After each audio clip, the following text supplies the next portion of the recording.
Bulavinak and welcome to this episode of Nations Business. On the show tonight, we take a look at the Pacific Ocean Climate Crisis Assessment, where leading researchers from around the region have come together to do an assessment on issues arising from a major collaborative climate change assessment research project led by the University of Canterbury in New Zealand and the University of the South Pacific. This is funded by the New Zealand Ministry of Foreign Affairs and Trade. The project involves 80 researchers from almost 20 universities in New Zealand, Australia, the US, and the Pacific. This is in response to a number of major problems and challenges facing the Pacific region in relation to issues of climate and oceans. This is coming up in the next half hour.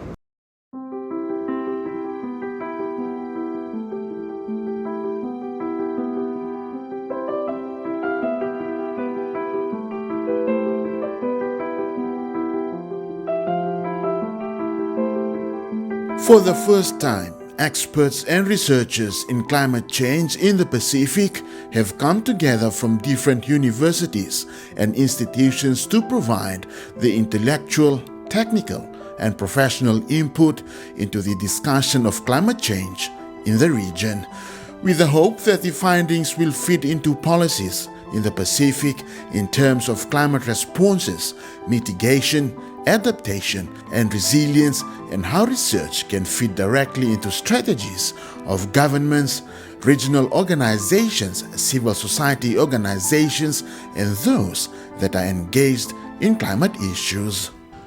Something happened to our national psyche during and immediately after the devastation of Cyclone T.C. Winston in 2016. And in fact, if you look back, it's already been 7 years, but the remnants of her fury remains with us today, both economically and emotionally. Where disaster preparedness used to be a matter of complacency in the past, T.C. Winston jolted us in all directions and reminded us of the kind of devastation that could be caused by such disasters. In the Pacific, as you all know, we have witnessed varying degrees of the destructive power of natural disasters, eroding coastlines, loss of precious marine life, such as coral bleaching. But it is our people, most of all, especially from our rural communities, who bear the heaviest burden of rebuilding when they lose everything. It is only after coming out of a harrowing experience such as a Category 5 cyclone after the rubble is cleared, when many dear friends of Fiji, such as Australia and New Zealand, arrived immediately after the cyclone to assist in our recovery. And they're still doing it in many ways. And that shows that we can draw on the resilience of our people against climate change. Resilience gives us more latitude in which to bounce back from climate-related disasters, especially those hardest hit in our communities, so that food, shelter, water, clothing, electricity, healthcare, sanitation, and safety allows them to get back on their feet. Of course, after the T.C. Winston, the national discourse in Fiji also focused on hardening infrastructure and homes that can withstand the impacts of extreme weather events. By constructing stronger buildings, improving reticulation, implementing early warning systems, we can minimize the loss of life and property. This, of course, has economic considerations as well as a need for new building standards by engineers, architects, and building contractors. However, resilience and vulnerability alone are not enough. These are pillars need to be backed up by adaptation, our ability to adjust to changing climatic conditions. And in the Pacific, we are only too aware from our engagement at the global climate change negotiations how we continue to insist that we are the least responsible for global emissions compared to industrialized nations, yet we pay the highest price with our small economies when climate-induced disasters strike. Through this project, traditional and local knowledge systems from the Pacific are given a voice and shown how they can coexist peacefully with Western scientific approaches.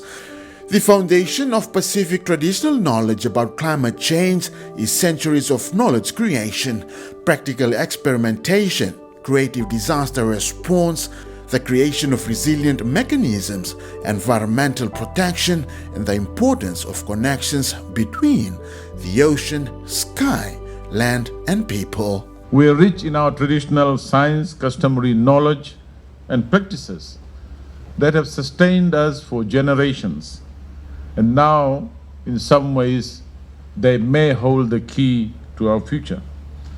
It is essential that we be led by traditional wisdom where it's necessary, and weave it where possible with modern scientific advancements, research, and development for innovative solutions to help us adapt to the climate change challenges ahead. Sea level rise threatens the habitability of many islands, with extreme estimates of sea level rise topping 50 meters. Extreme weather events such as tropical cyclones, extreme rainfall, inundation, and droughts threaten the environments, economies, and cultures of the Pacific Islands. The goal of this assessment is to document the breadth and depth of these climate extremes on the people, land, and oceans, and to identify and share existing practices of Pacific resilience. The ocean plays a crucial role in regulating our climate. They act as nature's carbon sink, absorbing vast amounts of carbon dioxide from the atmosphere. However, the relentless burning of fossil fuels has led to a dramatic increase in greenhouse gases emissions, causing the oceans to absorb excessive amounts of CO2. What has been lacking thus far was a documented understanding of the intricacies of our intergenerational relationship and knowledge of our ocean. The extent that the negative impacts of the climate crisis has had on our marine ecosystems needs research, and through initiatives such as the Pacific Ocean Climate Crisis Assessment Project, we hope to demystify a lot of this, especially circumstances that need to be addressed immediately. This project will be part of the Pacific region's contribution to the UNFCCC 2023 Global Stocktake, and is a great opportunity to bring diverse knowledge systems together to take stock of collective progress towards achieving the purpose of the Paris Agreement and its long-term goals. As it will also be an opportunity to provide a Pacific-based assessment by Pacific experts to showcase regional and local capacity to undertake rigorous academic analysis of a changing climate and ocean conditions to the global community. And I want to commend the work of the University of Canterbury and the University of the South Pacific that you have jointly embarked on delivering on this project, which actually spans almost the entirety of the region. It goes without saying that to realize our climate ambition goals, we need to address the crisis as the Blue Pacific and not independently. Initiatives such as these are drivers for regionalism and is a testament to our shared intention of protecting that which we are custodians of, such as our ocean. I believe that the work of this climate assessment complements the work that we have been striving to complete under the research and systems observation agenda, and hopefully this will greatly assist the positions of Pacific small island states during the negotiations under the Ocean Climate Nexus mandate of the UNFCCC. Policymakers in Fiji and the region look forward to the climate assessments that you are working on. These are important inputs for our domestic policy making. These will be significant inputs for our regional policy making.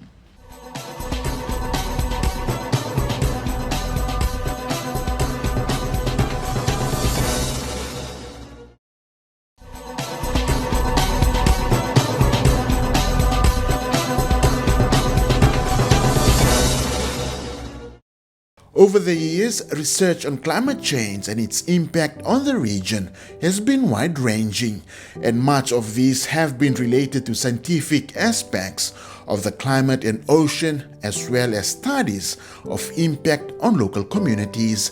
As the climate crisis deepens and becomes much more prevalent, the need for a much more integrated and holistic approach is required to link together various disciplinary approaches, cultural narratives, and policy discourses to strengthen the understanding of the unfolding crisis as well as strengthen resilience across the Pacific region.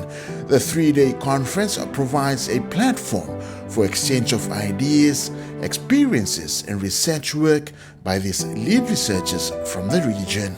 Well, the next 2 to 3 days will be an opportunity for the authors looking at different themes in the bigger project on climate assessment in the Pacific, to talk to each other, to come up with the new findings, which they've been working on for the last year or so.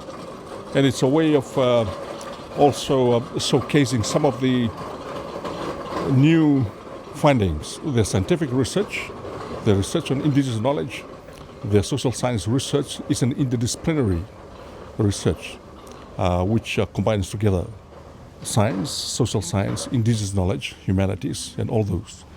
And so it's one of the ways in which all those modes of knowledge can converse with each other and share with each other, particularly in the significant area of climate, which is the biggest security threat in the Pacific at the moment. So we are covering 16 countries altogether. The project is funded by the Ministry of Foreign Affairs in New Zealand.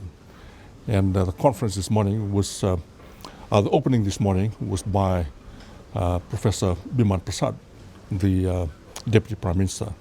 So for the next 3 days, each chapter theme will be presented by the authors, and there'll be discussions, and there'll be questions and sharing the new findings.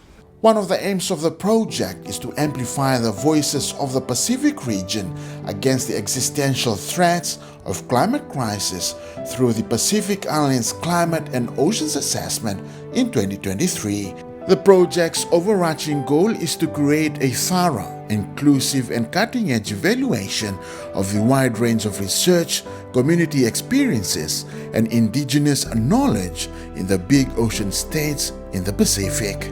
Well, the individuals are all experts, and they have been working in the area of climate for some time, and we bring them all together and see how we can synthesize all the expertise, all the knowledge which is there, from technical, scientific knowledge to indigenous knowledge, to give us a much clearer, much more nuanced picture of the climate issues, particularly the impact of climate on culture, on infrastructure, loss and damage, on climate finance is a big part of that as well, on that synergy between science and the ocean, the climate and the ocean. So we're covering virtually everything that needs to be covered in as far as the climate impact on the Pacific is concerned. I think, for so long we've had people outside of the Pacific come in and do research in the Pacific, but there's so many incredible skill sets here, so much experience that the Pacific has around the issues that you're facing and that you're feeling. And so I think the importance of having us all here together to talanoa, to talk and discuss around the important issues that matter to you is invaluable. And we're just really happy, and I feel very privileged and honoured to be able to sit in the room and hear those conversations. The New Zealand Ministry of Foreign Affairs and Trade has been actively supporting Pacific Islands in their climate and environment efforts, recognizing the vulnerability of Pacific Island nations to the impacts of climate change. New Zealand has been committed to assist its Pacific neighbors in building resilience and addressing environmental challenges. So I think it's really significant. You know, we are a Pacific nation as well, and we do stand with our Pacific whānau and our brothers and sisters in the Pacific to support them in this. And, you know, we really want to be there alongside you and champion you and raising these voices on the global stage and ensuring that, I guess, your problems and your priorities are heard. And, you know, we'll look to support that in however way we can. Personally, I just, again, feel really privileged to be able to hear these conversations. I think it's been a lot of insight into me and I guess terms that potentially we throw around that we don't appreciate how that might feel. I think a big takeaway for me personally this morning was the perspectives of, you know, you might say, oh, let's include an Indigenous perspective, but what does that actually mean? Everyone's got a different experience and we've all got something that we can learn from each other, and I think it was just, really incredible to hear those conversations. Those leading and coordinating this important gathering hopes to develop a critical understanding of the multidimensional aspects of the climate crisis and its impact on Pacific communities as basis for formulation of evidence-based resilience strategies and policies through assessment of existing research work on the science of climate change, including but not limited to social, political, economic and cultural impacts and modes of coping, adaptation and resilience. After the 3-day meeting, we'll come up with a new draft. We've already produced a 600-page first draft, and this draft will be even bigger. There are 2 more drafts to be submitted next year.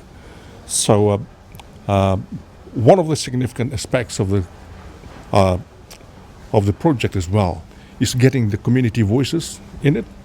The global voices on climate, like the IPCC, they lack the voices from the global south and from indigenous communities and from scholars in the Pacific. It's very much driven by the global North European scholars. So this is an opportunity to address that disparity in knowledge systems. I hope that they all feel like they've been able to connect. I hope that they feel like their voices have been heard and that they have a clear direction forward to, I guess, deliver the next phase of work, and that everyone's on the same page. Professor Elizabeth Holland, an American climate scientist who focuses on how the carbon and nitrogen cycles interact with the Earth's systems, and with more than 30 years of climate research experience in the Pacific, is of the view that the rise in greenhouse gas emission has had significant impacts on low-lying Pacific islands. These island nations are particularly vulnerable to the effects of climate change due to their low elevation and exposure to sea level rise. Well, for me, it's something that I've dreamed of for a long time, because since I arrived in the Pacific for this position as Professor of Ocean and Climate Change, on Prophet Muhammad's birthday in 2012, that would have been February 2012, I've realized the inadequacies of the Intergovernmental Panel on Climate Change reports for representing the full depth, breadth, and complexity of the Pacific voices in the Pacific situation. And we kept hoping for the UNFCCC to work for the fundamental thing it's supposed to work for, which is reduce emissions and protect us from dangerous anthropogenic climate change. And what happens? We keep having the emissions of greenhouse gases rise and rise and rise, and maybe flatten off a little bit and rise some more. So when I first came in 2012, I was describing the depth of sea level rise we would see by 2100 as a single paddle. And with the last IPCC report release, we're up to 6 paddles. So we've gone from a outrigger canoe paddling with 1 person and that paddle length to now 6 of them stacked on top of one another as a real possibility for 2300. But we could be wrong, and it could be even worse. It's very unlikely to be any better. So it's an existential crisis for many of our Pacific countries and for many of our communities. And finally, I'm beginning to see reason for hope. And the reason for hope right now is we're working in a capitalistic world run by money. And now renewable energy, solar panels, wind, and some of the other energy options are cheaper than any long-term investment in oil, gas, or coal. And the reason we haven't made a wholesale transition to that, to the renewable energy and reducing the emissions, is because of the $1 trillion subsidy in the fossil fuel industry. So we still have too much capital invested in this way. How do we divert that? Because that's a source of climate finance that's untapped.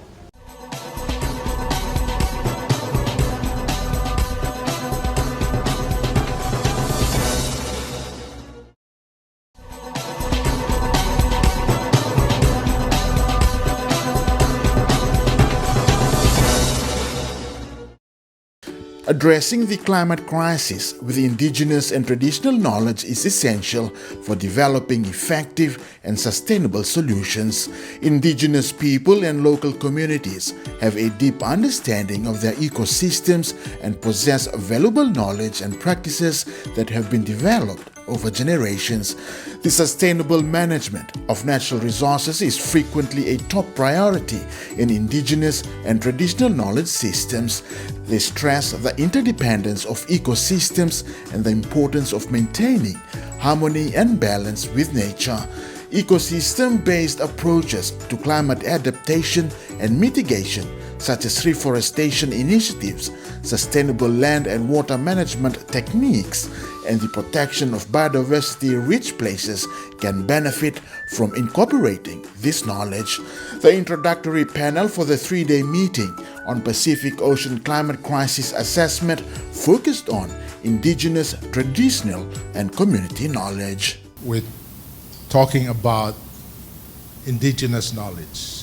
For any indigenous people, communities, again, the concept of indigenous is also quite subjective. And hence, because it's subjective, it is personal, it's creative, it's experiential in nature. So indigenous knowledge is always the business of indigenous peoples, indigenous communities. It's particular to people groups, and consequently, because of its subjective nature, it might be similar with one group to another, but principally from my perspective, fundamentally, similarity is not the same as the same. And for indigenous people, communities, they're always within settings.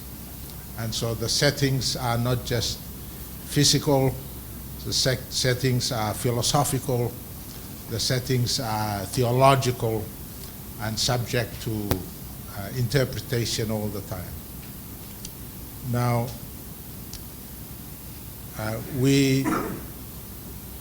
when we want to have a glimpse into what the indigenous knowledge relating to particular peoples or relating to particular aspects of the people's lives, of course we look at their everyday lives. We look at their behaviors. We look at their rituals. We look at what they do and how they interpret their worlds every day. And of course, we look at their language. I think for us, for this particular project, language is important, because when we use indigenous languages in our capturing of what the nuance insights and understandings of a people's group, we actually retain the